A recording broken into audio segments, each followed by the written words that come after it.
আপনারা স্ক্রিনে দেখতে পাচ্ছেন যে এই যে ডিসপ্লেটা দেখাচ্ছি এখানে আমি দেখাবো যে কি করে আপনারা চেক করবেন যে আপনার ওখানের যে ড্রাফট লিস্টের বাইরে যে সমস্ত নামগুলো বাদ গেছে।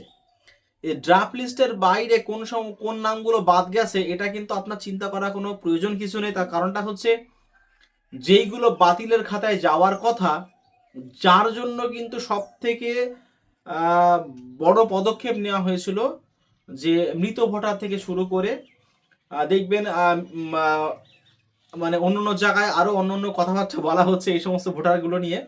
হ্যাঁ, এক একটা অ্যাসেম্বলিতে কিন্তু এক একটা জায়গায় অনেক কিছুই বাদ গেছে, অনেক ভোটারই বাদ গেছেন। আপনারা দেখবেন যে 58 লক্ষ যে কথাটা বলা হচ্ছে, 58 লক্ষ এই এক এক করে এই সমস্ত জায়গার এক একটা জায়গায় এই নামগুলোকে যোগ করে 58 লক্ষটা হয়েছে। এই নামগুলো কারা? সেটা হচ্ছে মৃত voter, shifted voter, absent voter, untraceable voter, duplicate voter. Duplicate voter মানে হচ্ছে দেখেন ফর্ম অলরেডি ফিল আপ করেছে কিন্তু দু জায়গায় ফর্ম হয়ে গেছে, এখানেও ফিল আপ হয়েছে বা আমাদের ইন্টার স্টেটে অন্য কোথাও ফর্ম হয়ে গেছে। এই সমস্ত ডুপ্লিকেট ভোটার, শিফটেড ভোটার যাদের বিবাহিত ম্যাক্সিমাম বা এখান থেকে অন্য জায়গায় চলে গেছে, স্থানিত হয়েছেন, এই সমস্ত ভোটারগুলো কিন্তু বাদ গেছে। এটা নিয়ে চিন্তা করার কোনো প্রয়োজন কিছু নেই। আপনার কিন্তু একদম দৃঢ় পদক্ষেপ থাকবে যে যেটা হচ্ছে আমাদের ফাইনাল লিস্টে নামটা তোলার, এটাই হচ্ছে মেন ব্যাপার। যেটা এখন হয়েছে এই নিয়ে চিন্তা করার কোনো প্রয়োজন কিছু নেই। অনেকেই আমাকে সকাল থেকে ফোন করেছেন, জিজ্ঞাসা করছেন যেহেতু বুথের বিএলও হিসাবে যে অমুক নাম এসছে কিনা, অমুক নাম এসছে। আমি বারংবার বলছি, আমি আমার বুথে অনেককেই কালকে রাত্রিবেলা বলে দিয়েছি যে ড্রাফট লিস্ট অলরেডি আমাদের এখানে চলে এসছে, কার কিভাবে কি নাম সব দেখা যাচ্ছে এখানে। এইবারে দেখবেন আপনারা ইলেকশন কমিশনের যে ওয়েবসাইট যেটা আছে ওখানে কিন্তু আপনারা এপিক নাম্বার দিয়ে সার্চ করলে বুঝতে পারবেন যে আপনার নাম ওখানে আছে কিনা। এটাই হচ্ছে মেনলি। এবার আমি এখন দেখাবো যে আপনারা আপনার এলাকার যে কোন সমস্ত নামগুলো বাদ গেছে, বিশেষ করে মৃত ভোটার, শিফটেড ভোটারগুলো বাদ গেছে, সেগুলো একটুখানি জাস্ট খুঁজে নেবেন কিভাবে। দেখেন এই দেওয়া আছে না, এটা হচ্ছে ইলেকশন কমিশন, আমাদের এটা chief electoral officer West Bengal. আমাদের পশ্চিমবঙ্গে এটা আলাদা কিন্তু ওয়েবসাইট। এটা এই ডিস্ট্রিক্ট দেওয়া আছে, এখানে অ্যাসেম্বলি দেওয়া আছে, এখানে ফার্স্ট অফ অল আমাদের সিলেক্ট করতে হবে। এখানে আমাদের পশ্চিমবঙ্গে যেগুলো ডিস্ট্রিক্ট আছে তার মধ্যে আমাদের চলে আসে। এখানে ধরেন আমি সার্চ করছি নর্থ 24 PGS। নর্থ 24 PGS এর মধ্যে অ্যাসেম্বলি নাম্বার তো অনেকগুলো আছে এখানে। আমি দেখেন আমি ধরলাম এখানে এই যে বনগাঁ উত্তর দিলাম। হ্যাঁ, এই বনগাঁ উত্তর নেওয়ার পরে দেখেন এই বনগাঁ উত্তরের আন্ডারে টোটাল এতগুলো স্কুল আছে, মানে স্কুল বলতে মানে বুথ, এতগুলো বুথে টোটাল ভোট হয়। এই এতগুলো বুথে যখন ভোট হয় এখানে দেখবেন যে আপনার এলাকার যে অ্যাসেম্বলি সেটা আপনারা আগে চুজ করবেন। চুজ করার পরে এখানে যখন যে কোনো একটা আমি দেখাচ্ছি, দেখেন এইটা হচ্ছে এখানে ওই অম্বরপুর এফপি স্কুল। হ্যাঁ, এই অম্বরপুর স্কুল আমি এটা ক্লিক করলাম। এটা ক্লিক করার পরে এটা দেখবেন যে মোটামুটি এই সমস্ত নাম দেওয়া আছে এখানে। টোটাল এখানে আছে দেখেন প্রচুর নাম আছে এখানে এই জায়গাটায়। 123টা নাম, মানে অসংখ্য নাম এই জায়গাটায় কিন্তু বাদ গেছে। 123টা নাম এই জায়গাটায় বাদ মানে কিন্তু বিশাল ব্যাপার। মানে 123টা নাম যে এর মধ্যে ঢুকেছিল, এটা খুবই অসঙ্গতি। মানে আগে যে সমস্ত কাজগুলো হয়েছে এগুলো কিন্তু খুবই ভয়ানকভাবে কাজ চলতো। 123টা নাম বাদ যাওয়া কিন্তু মুখের কথা একটা বুথে, যদিও আমি জানতাম না, আমি জাস্ট আন্দাজে ক্লিক করলাম, পেয়ে গেলাম। আপনারা বুঝতে পারছেন যে কতটা অসঙ্গতি এর মধ্যে ছিল, বিশেষ করে 123টা নাম এর মধ্যে থাকে কোন হিসাবে। দেখেন প্রত্যেকটা নাম্বার, এপিক নাম্বার থেকে শুরু করে তার নাম, সম্পর্ক, অভিভাবক কি আছে না আছে সব মোটামুটি এর মধ্যে দিয়ে দিয়েছে।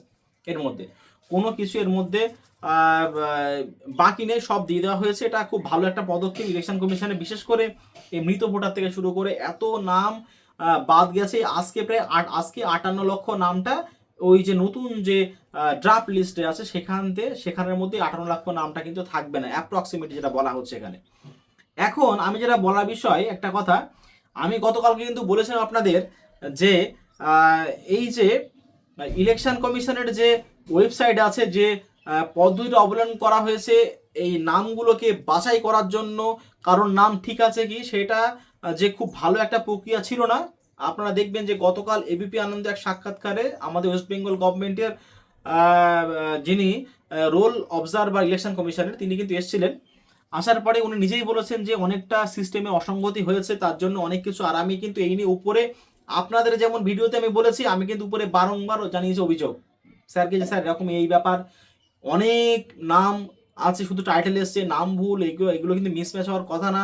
2002 সালে যে নামটা আছে সেই নামটুকু পর্যন্ত টোকা হয়নি, তাদের হিয়ারিং হবে কি করে? তা যাই হোক, যেইগুলো রোল ব্যাক যখন এসছিল সেইগুলো মোটামুটি যতটা শোনা যাচ্ছে যে সব হিয়ারিং নাও হতে পারে। কারণ এইগুলো এর পরে কিন্তু আবার বাছাই করা হবে, যেহেতু অলরেডি নো অ্যাকশন হয়েছে। এইবার একটা কথা বলছি, দেখেন যারা নো অ্যাকশন করতে পারেননি তাদের সেই সমস্ত নামগুলো কিন্তু হিয়ারিং হওয়ার চান্স প্রবল আছে।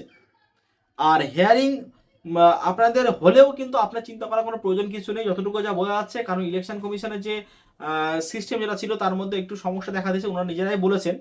ওই কারণে আপনাদের চিন্তা করার কোনো প্রয়োজন কিছু নেই। এইবার ব্যাপারটা যে আপনাদের ডকুমেন্টস নিয়েও অত চিন্তা করার কোনো প্রয়োজন কিছু নেই, যেহেতু নাম এত পরিমাণে ভুল আছে, তার সঙ্গে কোনটা দিয়ে আপনারা মেলাবেন একটা বিশাল বড় কিন্তু একটা মাথার চিন্তা সবারই আছে এটাই নিয়ে।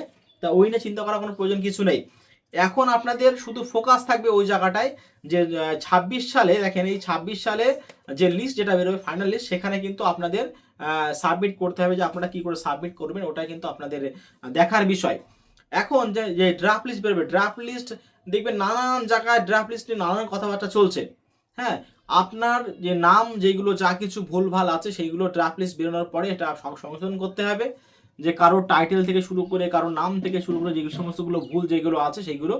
আর একটা কথা বলছি, যে উনি নিজে স্বীকার করেছেন যে 2002 সালে যে লিস্টটা টোকা হয়েছে যেইভাবে, সেই তার মধ্যেও কিন্তু গলদ আছে। মানে 2002 লিস্টটা যেটা আপনি পেয়েছেন তার মধ্যেও গলদ আছে, সেই 2002 লিস্ট থেকে পোর্টালে তোলা হয়েছে তার মধ্যেও সমস্যা আছে ওনারা বলেছেন। ওনারা বুঝতে পেরেছেন যে সমস্যা আছে, কারণ এত সংখ্যক নাম যে নামের অসঙ্গতি রয়েছে এটা হওয়াটা কিন্তু অস্বাভাবিক একটা ব্যাপার, ওনারা বুঝতে পেরেছেন। যাই হোক, তা এখন এই যে হেয়ারিং স্টার্ট হবে, হ্যাঁ এই হেয়ারিং স্টার্ট হবে, হিয়ারিং এর আন্ডারে কিন্তু আপনাদের প্রত্যেকটা পঞ্চায়েতের আন্ডারে যতটুকু যা বোঝা যাচ্ছে যে ইআরও সাহেব থাকবেন, মানে অ্যাসিস্ট্যান্ট ইআরও সাহেব থাকবেন, আর এক একটা বিধানসভার আন্ডারে একটা কিন্তু ইআরও থাকবেন। ওনাদের কিন্তু ট্রেনিং চলবে এই বিগত 2-3 দিন ধরে। ড্রাফট লিস্ট বেরোবে, স্টার্ট হবে, ওনাদের ট্রেনিং স্টার্ট হয়ে যাবে। ওনাদের ট্রেনিং ওখানে কতটুকু পাবেন সেখান থেকে আমি খবর পাবো যে স্যার কোন কোন ভুলের জন্য কোন কোন ডকুমেন্টসগুলো লাগবে, সেই সমস্ত নিয়ে কিন্তু আমি কিন্তু আপনাদের সামনে আবার হাজির হব।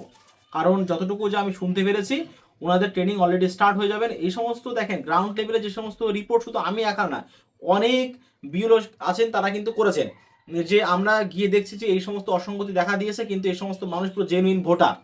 হ্যাঁ, কিন্তু এই সমস্ত অসঙ্গতি দেখা দিয়েছে, সেই সমস্ত নিয়ে ওখানে ট্রেনিং হবে। তারপরে ওনারা একটু জানাবেন যে মোটামুটি কোন টাইপের ডকুমেন্টস লাগবে। আর আমি তো আপনাদের বলেই দিয়েছি যে আমি আপনাদের সঙ্গে অবশ্যই থাকবো সে একদম পুরোপুরি ফাইনাল লিস্ট বেরোনোর আগে পর্যন্ত। এবং নতুন যারা ভোটার হবেন তারাও প্রস্তুত হয়ে যান, আপনাদের কিন্তু ফর্ম স্টার্ট হবে খুব তাড়াতাড়ি। তো আজকের ভিডিও আমাদের এই পর্যন্তই। পরবর্তী ভিডিও আপডেট পেতে চ্যানেলটিকে সাবস্ক্রাইব করে বেল আইকনে ক্লিক করুন। ধন্যবাদ।